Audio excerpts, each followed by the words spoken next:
estudos sobre o Evangelho e hoje mais uma vez vamos ler em Romanos capítulo 3, o terceiro capítulo de Romanos. Vamos ler o mesmo trecho que foi lido ontem, Romanos capítulo 3, começando no versículo 21. Mas agora, sem lei, se manifestou a justiça de Deus, testemunhada pela lei e pelos profetas. Justiça de Deus mediante a fé em Jesus Cristo para todos e sobre todos os que creem, porque não há distinção, pois todos pecaram e carecem da glória de Deus, sendo justificados gratuitamente por sua graça, mediante a redenção que há em Cristo Jesus, a quem Deus propôs no seu sangue como propiciação, mediante a fé, para manifestar a sua justiça, por ter Deus, na sua tolerância, deixado impunes os pecados anteriormente cometidos, tendo em vista a manifestação da sua justiça no tempo presente, para Ele mesmo ser justo e o justificador daquele que tem fé em Jesus. É só isso que vamos ter por enquanto, mas antes de terminar o estudo hoje, acredito que vamos ter mais duas passagens importantes que ajudem a esclarecer o que acabamos de ler. Vamos notar mais algumas coisas sobre esta justiça de Deus que Ele revela. Lembra como notamos na primeira parte desta carta, que Ele mostra a necessidade do Evangelho, a razão por que Deus manda pregar o Evangelho. Do capítulo 1, versículo 18 até capítulo 3, 20, Ele mostra a ruína total do homem. Ele mostra que o homem é pecador porque ele quer ser pecador. Ele teve conhecimento de Deus, mas não quis glorificar a Deus, deliberadamente entrou no pecado e afundou-se mais e mais na sujeira do vício e do pecado. Como nosso irmão disse na primeira aula, o homem não está melhorando, ele não está progredindo. A Bíblia declara que o homem vai de mal a pior, e o que nós vemos por todos os lados confirma isto, se é que precisamos de uma confirmação do que a Bíblia fala. Mas o homem, chegando neste estado lastimável, ele precisa deste Evangelho que temos aqui nestes versículos, porque o homem não é justo e, portanto, não tem condições de entrar na presença de Deus. Sendo ele pecador, ele não tem o direito e não pode chegar na presença de um Deus santo. Ele não tem justiça própria e precisa ser justo para entrar no reino de Deus. Mas agora a justiça de Deus se revela.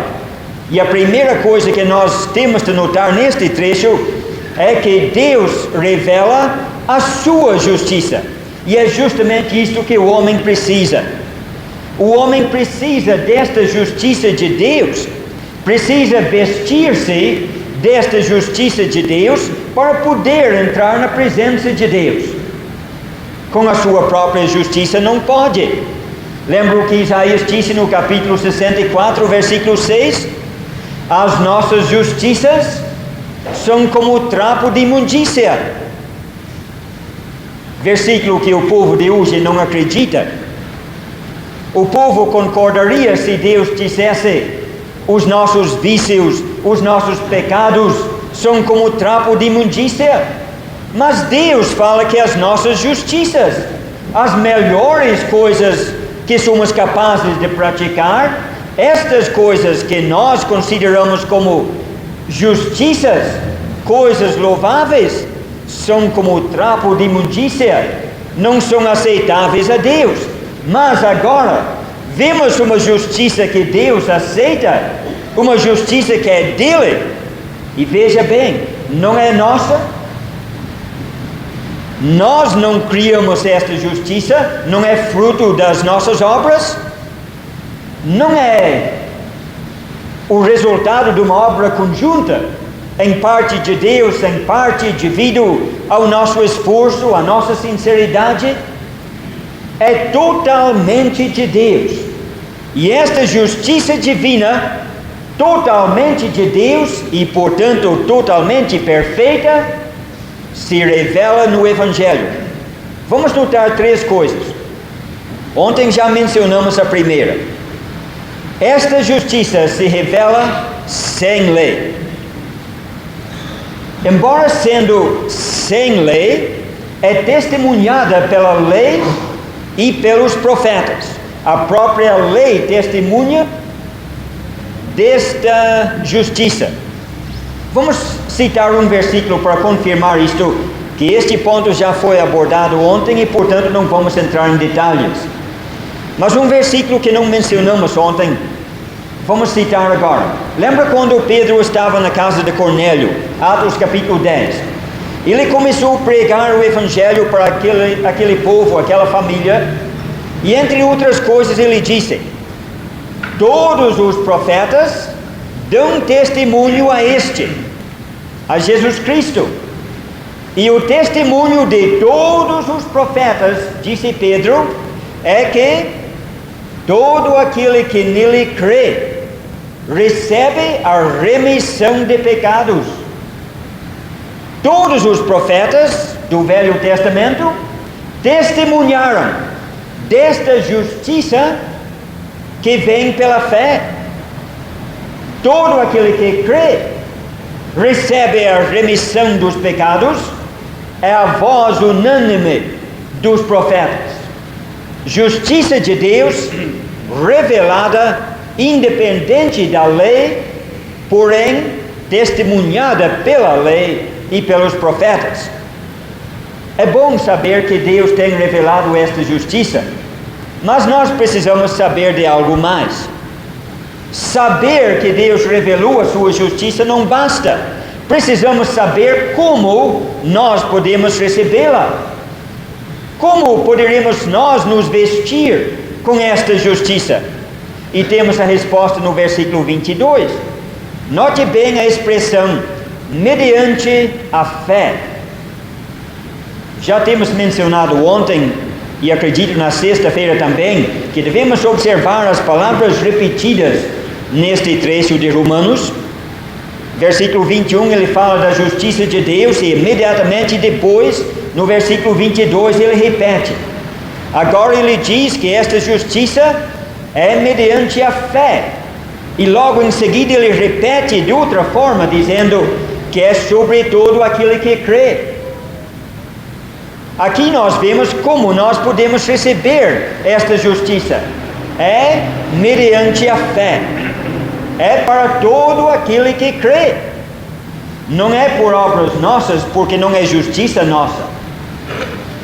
É justiça de Deus, e Ele nos oferece esta justiça pela fé. Lembra do capítulo 1, 17? No Evangelho se revela a justiça de Deus de fé em fé. E lembra como explicamos aquele versículo? De fé em fé. Deus revela a sua justiça no princípio de fé, e baseado em fé neste princípio, Ele oferece, Ele revela a sua justiça, e ela é recebida pela fé. De fé em fé, Deus revela a sua justiça, e ela é aceita por aquele que crê. Porém, precisamos demorar um pouquinho aqui. Pela simples fé, nós, pobres pecadores, recebemos a justiça de Deus, uma justiça perfeita. O que é fé?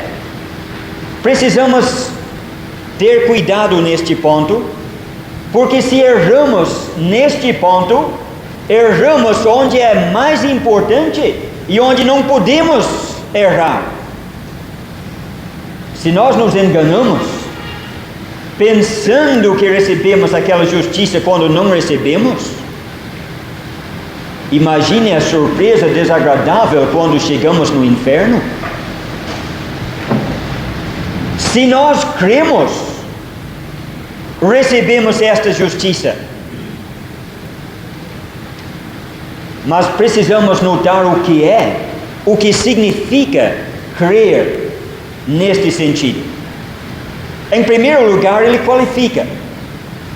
Ele diz, é mediante a fé em Jesus Cristo. Não é fé, simplesmente fé, que vai salvar, mas sim fé em Jesus Cristo. Eu acredito que tem gente no inferno hoje que tiveram e tem muito mais fé do que eu. O problema era que eles não depositaram a sua fé em Jesus Cristo. Alguns depositaram a sua fé numa religião e com toda sinceridade creram, acreditando estar no caminho certo, e apesar da sua fé, estão hoje no inferno. Outros depositam a sua fé em chamados santos, os santos.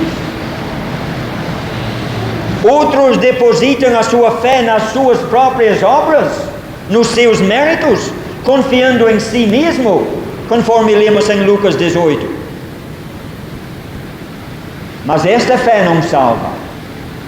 O que salva é fé em Jesus Cristo. Não é tanto a quantidade nem a qualidade de fé, mas em quem depositamos a nossa fé. Não entenda mal se eu disser, não é tanto a fé que nos salva, mas aquele em quem nós temos fé. Mas ainda precisamos examinar esta fé mais um pouco, para saber o que é uma fé salvadora. Fé em Jesus Cristo é mais do que saber que existe Jesus Cristo. Fé é mais do que conhecer. Você pode conhecer o Evangelho sem ter fé no Evangelho. Fé é mais do que concordar com o Evangelho.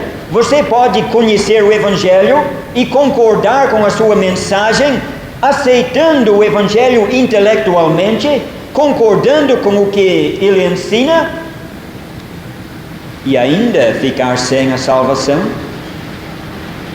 A fé é uma confiança em Cristo, não apenas uma aceitação intelectual dos fatos do Evangelho, mas é aquela aceitação em ação, é agir sobre aquela aceitação, é confiar, é uma entrega total do nosso ser nas mãos de Jesus Cristo. Para esclarecer isto, vamos ler mais um trecho agora em Tiago, capítulo 2. A carta de Tiago, o segundo capítulo, e vamos prestar bem atenção a estes versículos que muitas vezes são mal entendidos. Tiago, capítulo 2, ouça bem, a partir do versículo 14. Meus irmãos, qual é o proveito se alguém disser que tem fé, mas não tiver obras? Pode acaso semelhante fé salvá-lo? Se um irmão ou uma irmã estiverem carecidos de roupa e necessitados de alimento cotidiano, e qualquer dentre vós lhes disser: ide em paz, aquecei-vos e fartai-vos, sem contudo lhes dardes o necessário para o corpo, qual é o proveito disso? Assim também a fé, se não tiver obras, por si só está morta. Mas alguém dirá: tu tens fé, e eu tenho obras. Mostra-me essa tua fé sem as obras, e eu, com as obras, te mostrarei a minha fé. Crês tu que Deus é um só? Fazes bem. Até os demônios creem e tremem. Queres, pois, ficar certo, ó homem insensato, de que a fé sem as obras é inoperante? Não foi por obras que o nosso pai Abraão foi justificado quando ofereceu sobre o altar o próprio filho Isaque? Vês como a fé operava juntamente com as suas obras. Com efeito, foi pelas obras que a fé se consumou. E se cumpriu a Escritura, a qual diz: ora, Abraão creu em Deus e isso lhe foi imputado para a justiça, e foi chamado amigo de Deus. Verificais que uma pessoa é justificada por obras e não por fé somente. De igual modo não foi também justificada por obras a meretriz Raabe, quando acolheu os emissários e os fez partir por outro caminho? Porque assim como o corpo sem espírito é morto, assim também a fé sem obras é morta. Interessante este trecho. Vemos que existe uma fé que não salva. Aliás, seria melhor dizer algo que o povo diz que é fé. Veja bem o versículo 14. Se alguém disser que tem fé, Tiago não diz que ele tem fé, mas ele mesmo diz, a própria pessoa diz que tem fé. Mas esta pessoa que diz ter fé não tem obras. É uma fé invisível, como fé sempre é, mas uma fé inoperante. E Tiago pergunta: poderá semelhante fé salvá-lo? E ele vai mostrar nos versículos que seguem que fé sem obras é morta. Portanto, esta fé do versículo 14 é morta, não produz obras, não pode salvá-lo. Os demônios creem. Os demônios têm esta fé. Mas a fé que os demônios têm não produz obras de fé. É uma fé morta. Os demônios sabem que existe Deus. Os demônios sabem que Jesus Cristo é o Salvador. Creem de todo o coração. Se é que demônio tem coração. Mas eles creem que Jesus Cristo é o Salvador. E não são salvos. Apenas saber e acreditar e não duvidar, isto não salva. O que salva é uma fé operante, uma fé viva, uma fé que produz obras. Se nós realmente temos fé em Jesus Cristo, esta fé se manifesta. Ele cita dois exemplos neste capítulo de pessoas que creram, que tiveram uma fé viva, uma fé salvadora. Ele cita Abraão e em seguida cita o caso de Raabe. E ele mostra as obras que estas pessoas fizeram. Abraão não foi salvo porque ofereceu Isaque. Raabe não foi salva porque escondeu os espias. Mas a fé de Abraão o levou a oferecer Isaque. A mesma fé que o salvou o levou a oferecer Isaque. Era uma fé que se manifestava em obras. E a fé de Raabe, a fé que a salvou, a levou a esconder os espias. A fé dela se manifestou em obras.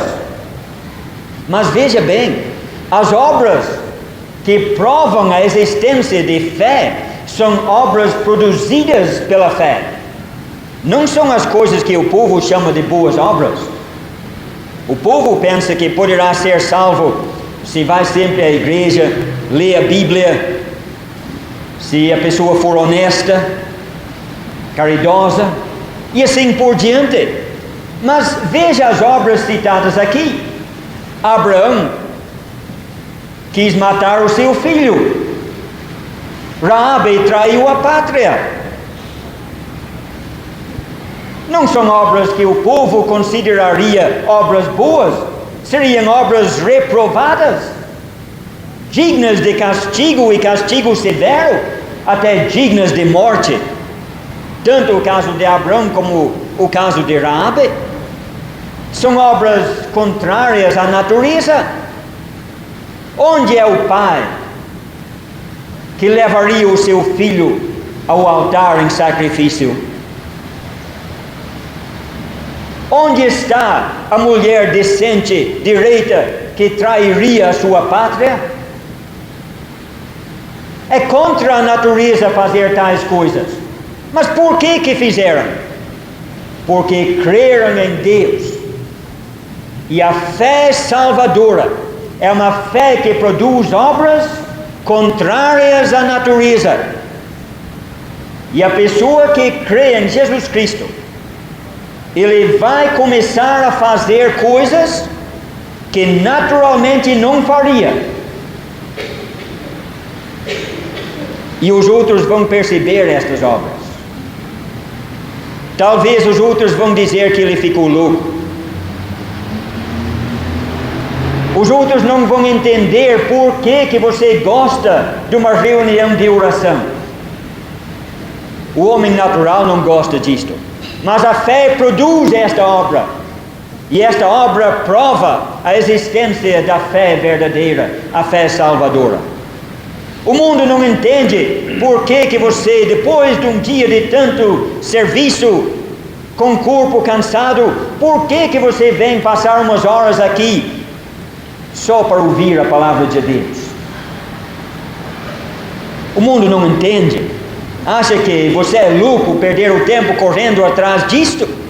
Mas é a fé que você tem que produz esta obra.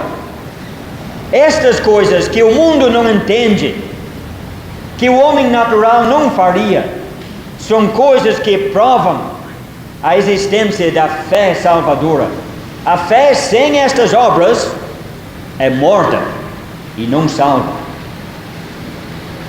Olha, meus irmãos, o dia em que nós vivemos é um dia de coisas superficiais. Falo no sentido religioso. Prega-se no dia de hoje um evangelho superficial, que esquece das coisas que estudamos na semana passada, que visa atingir apenas o intelecto dos ouvintes, convencendo-os da veracidade dos fatos do evangelho, e talvez, mexendo um pouco com as emoções para ajudar, leva a pessoa a aceitar mentalmente o evangelho, e a pessoa diz: eu creio, portanto sou salvo, e a coisa não passa de um exercício mental. A salvação não é um exercício mental.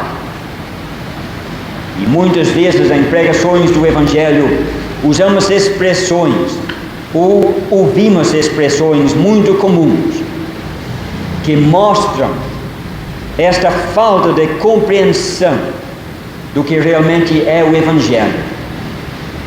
Às vezes o pregador convida os seus ouvintes para fazer a sua decisão ao lado de Jesus. O evangelho não sabe nada disso. O nosso Senhor Jesus Cristo não é um político atrás do apoio do povo, querendo que o povo tome o seu lado.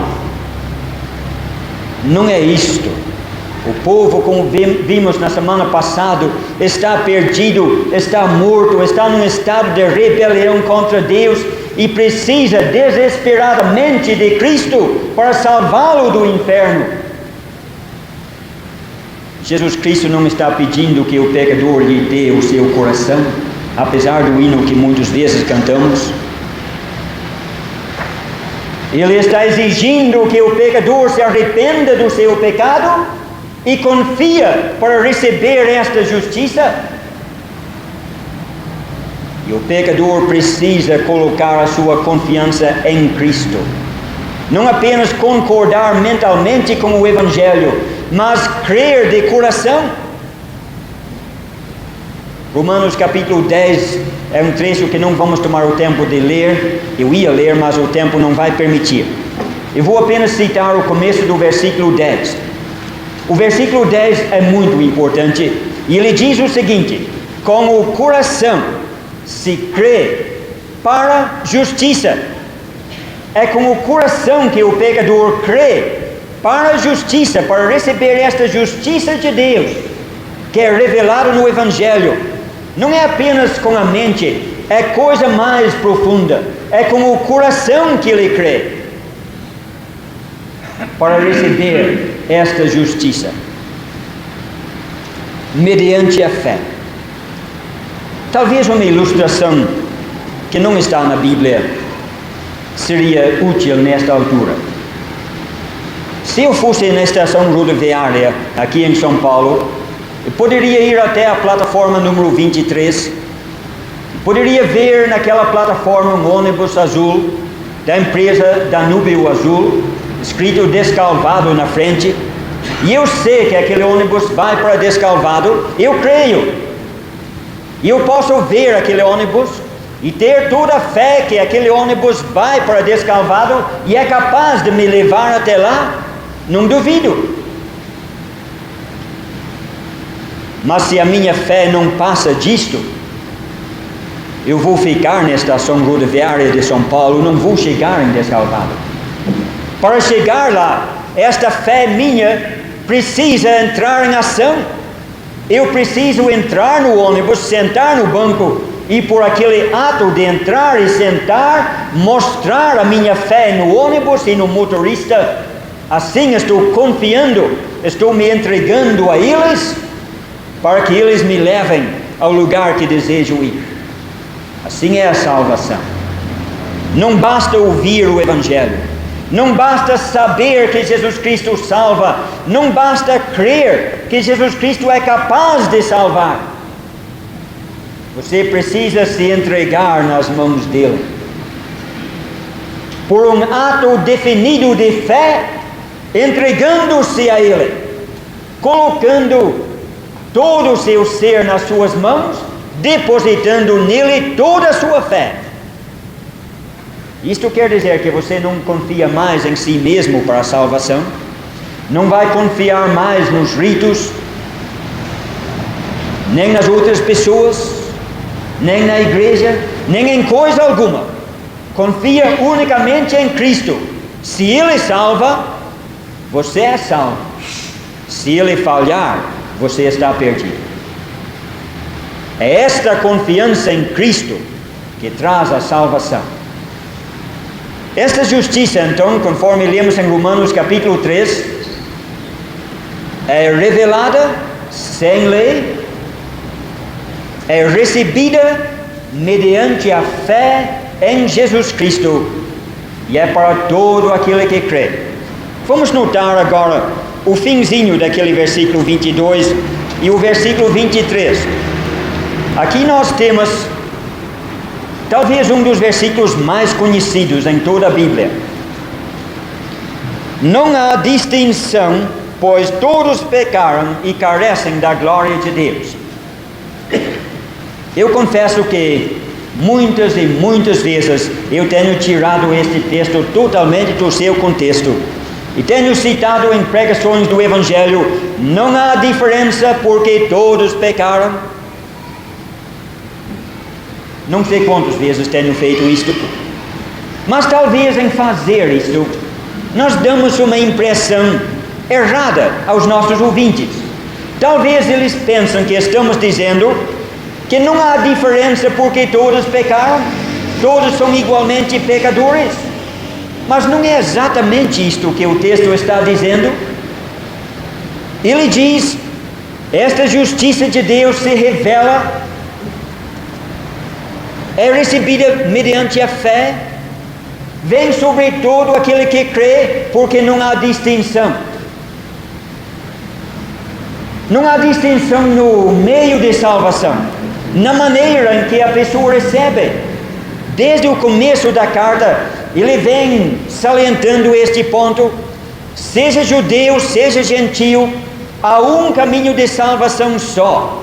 Seja naqueles tempos passados da dispensação da lei, seja no dia de hoje ou até no milênio futuro, há um meio de salvação só.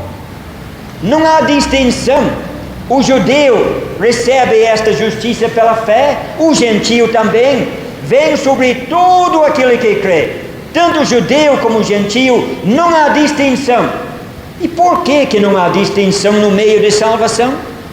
É porque todos pecaram, uns mais, outros menos, bastante diferença neste aspecto, mas todos são pecadores.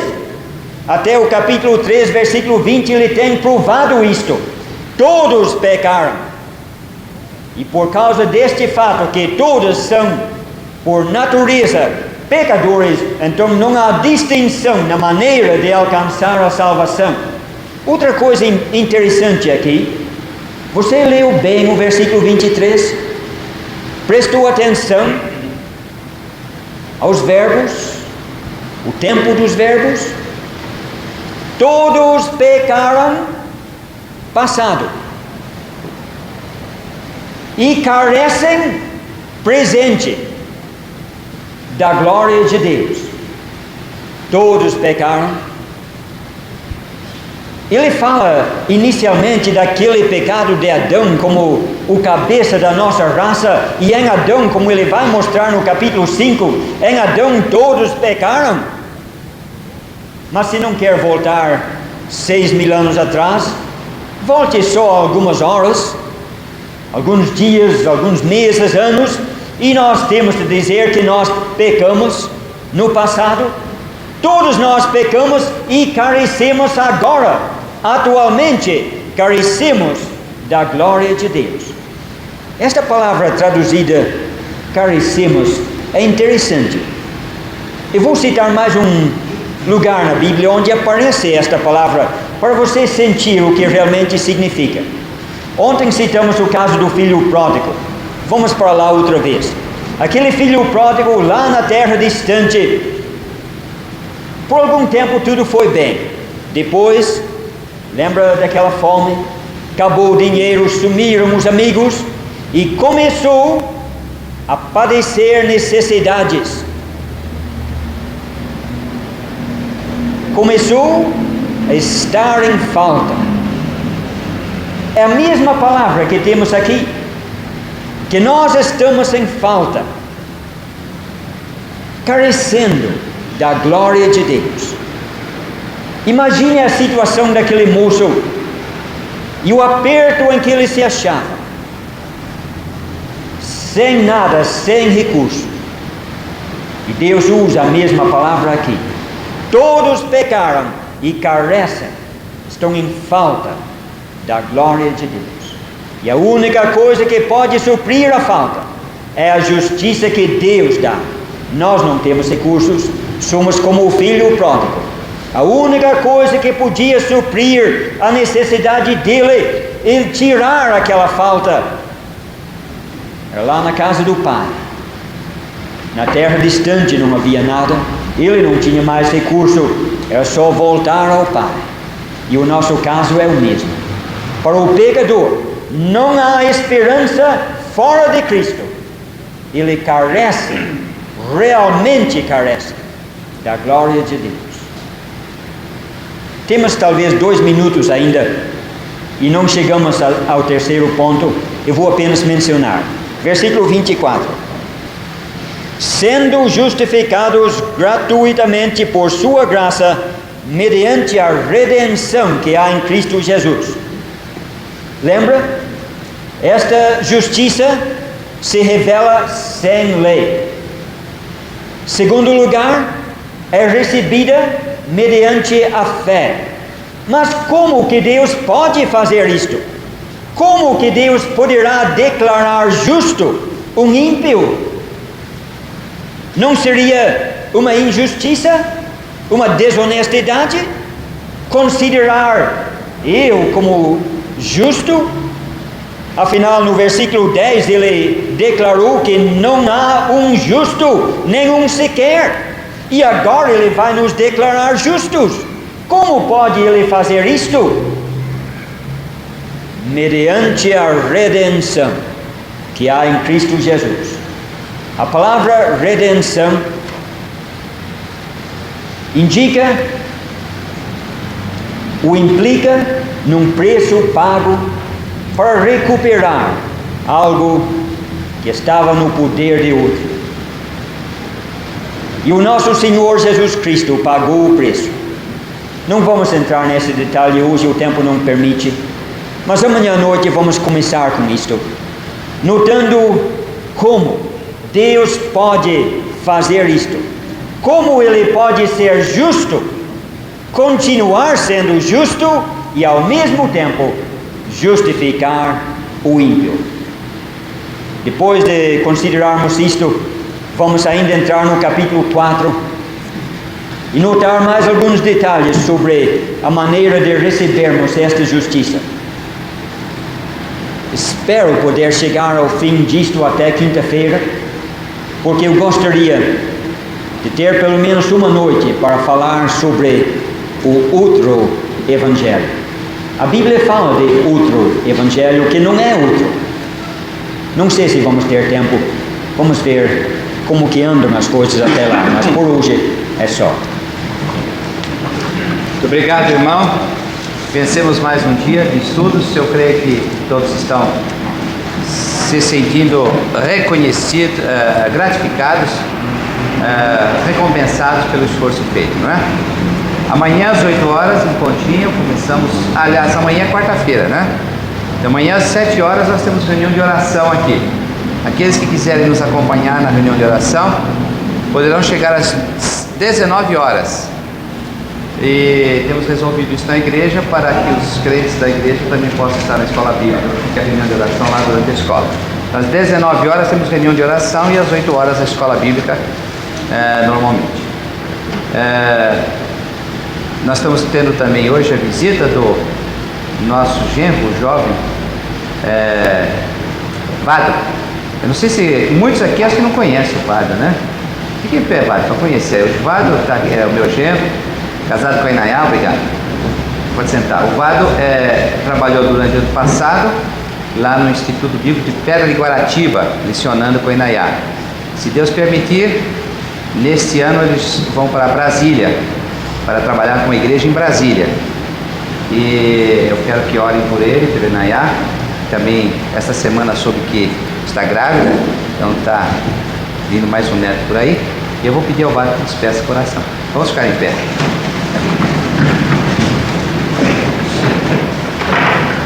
Deus, nós queremos agradecer de coração pelo tempo que podemos passar juntos aqui ouvindo ensinamentos tão preciosos para as nossas vidas. Louvamos sobretudo, Pai, porque já fomos justificados mediante a fé em Cristo Jesus. E hoje temos o privilégio de gozar. Ao findar o labor desta vida, quando a morte ao teu lado chegar, que destino há de ter a tua alma? Qual será no futuro teu lar?